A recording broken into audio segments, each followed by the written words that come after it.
കൂട്ടുകാർ അപരിചിതരാകുമ്പോൾ പലപ്പോഴും ജീവിതത്തിൽ ഉണ്ടാകുന്നൊരവസ്ഥയാണ് നമ്മൾ വളരെ ക്ലോസ് ആയിട്ടിരിക്കുന്ന ഫ്രണ്ട്സ് ആരുമല്ലാതാകുന്നൊരവസ്ഥ.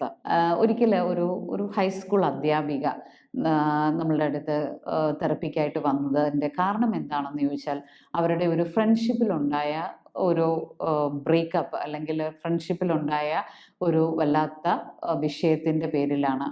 അവർക്ക് ഒരു ഫ്രണ്ടിനെ ഒരു ഒരു കൂടെ ജോലി ചെയ്യുന്ന ഒരു കൊളീഗിനെ വളരെ നല്ലൊരു ഫ്രണ്ടായിട്ട് കിട്ടി. ഇവർ വളരെ അടുത്ത സൗഹൃദത്തിലായി. അവരുടെ കുടുംബങ്ങൾ തമ്മിൽ പോലും വളരെ അടുത്ത സൗഹൃദത്തിലായി. ഈ ടീച്ചർ വളരെ ഈ ഫ്രണ്ടുമായിട്ട് വളരെ അടുത്ത് ഇടപഴകി മുന്നോട്ട് പോയി. രണ്ടുപേരും ഫീമെയിൽസ് ആണ്.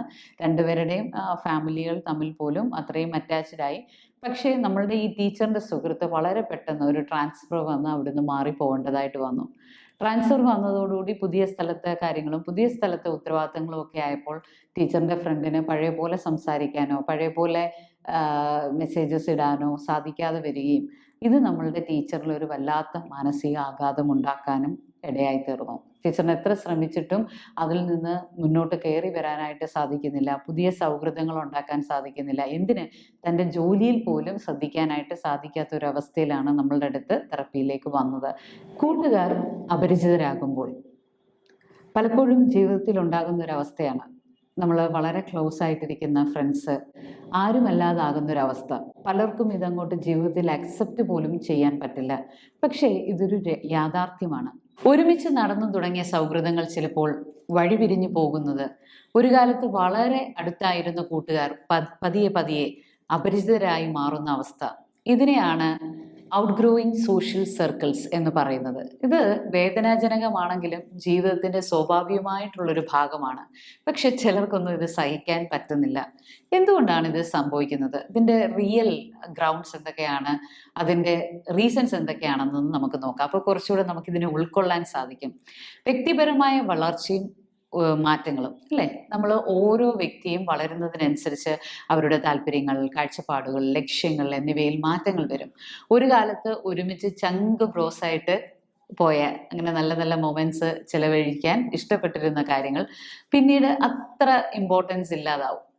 അതുപോലെ തന്നെ ജീവിതത്തിലെ സാഹചര്യങ്ങളിലെ മാറ്റങ്ങൾ, വിദ്യാഭ്യാസം, നമ്മളുടെ ജോബ്, പ്രത്യേകിച്ച് സ്ത്രീകളെ സംബന്ധിച്ചൊക്കെ മാരേജ്, താമസം മാറുന്നു തുടങ്ങിയ ജീവിതത്തിൽ പ്രധാനപ്പെട്ട ഘട്ടങ്ങൾ സൗഹൃദങ്ങളിൽ ചില വിള്ളലുകൾ ഉണ്ടാക്കും. പുതിയ സാഹചര്യങ്ങളും പുതിയ റെസ്പോൺസിബിലിറ്റിയും പുതിയ ആളുകളുമായി അടുത്തിടപഴകാൻ പ്രേരിപ്പിക്കുകയും പഴയ സൗഹൃദങ്ങളിൽ നിന്നുള്ള അകലം നമുക്ക് കൂടി വരികയും ചെയ്യും. അതുപോലെ തന്നെ നമ്മുടെ ഇൻട്രസ്റ്റിൽ ഉണ്ടാകുന്ന വ്യത്യാസം, താല്പര്യങ്ങളിൽ ഉണ്ടാകുന്ന വ്യത്യാസം, പൊതുവായ താല്പര്യങ്ങളാണ് പലപ്പോഴും സൗഹൃദങ്ങളെ ഒരുമിച്ച് ഇങ്ങനെ ബോണ്ട് ചെയ്ത് കൊണ്ടുപോകുന്നത്. ഈ താല്പര്യങ്ങൾ മാറുമ്പോൾ സൗഹൃദങ്ങൾ നമുക്ക് നിലനിർത്താനുള്ള ഒരു അടിത്തറയാണ് നഷ്ടപ്പെട്ടു പോകുന്നത്. ഫൗണ്ടേഷൻ തന്നെ അങ്ങ് മാറും. പിന്നെ കമ്മ്യൂണിക്കേഷൻ്റെ കുറവ്, ജീവിതത്തിൻ്റെ പല പല ബിസി ലൈഫിൻ്റെ ഭാഗമായിട്ട് നിരന്തരം നമുക്ക് ആശയവിനിമയം ഇല്ലാതാക്കുന്നത് നമ്മളുടെ ഫ്രണ്ട്ഷിപ്പിനെ വീക്കാക്കും. അതുപോലെ തന്നെ നമ്മളുടെ ഷെയറിങ് ഗ്രാജുവലി കുറഞ്ഞു വരും. അത് മാത്രമല്ല, വേഗത്തിൽ ഉള്ള നമ്മളുടെ വളർച്ചകളുടെ വ്യത്യാസം, ചിലപ്പോൾ കൂട്ടുകാരിൽ ഒരാൾ അതിവേഗം വളരുകയും പുതിയ കാര്യങ്ങൾ പഠിക്കുകയും ചെയ്യുമ്പോൾ മറ്റേ ആൾക്ക് ആ മാറ്റത്തിനൊപ്പം എത്താൻ കഴിഞ്ഞില്ലെന്ന് വരെ ഇതും പലപ്പോഴും നമുക്ക് ഫ്രണ്ട്ഷിപ്പുകളിൽ വിള്ളലുകൾ ഉണ്ടാക്കാം. നമുക്കിനി നോക്കാവുന്നത് ഇതിനെ എങ്ങനെ സമീപിക്കാം എന്നുള്ളതാണ്. കാരണം ഏത് രീതിയിലാണ് നമ്മൾ ഇതിനോട് റെസ്പോണ്ട് ചെയ്യേണ്ടതാണെന്നാണ്.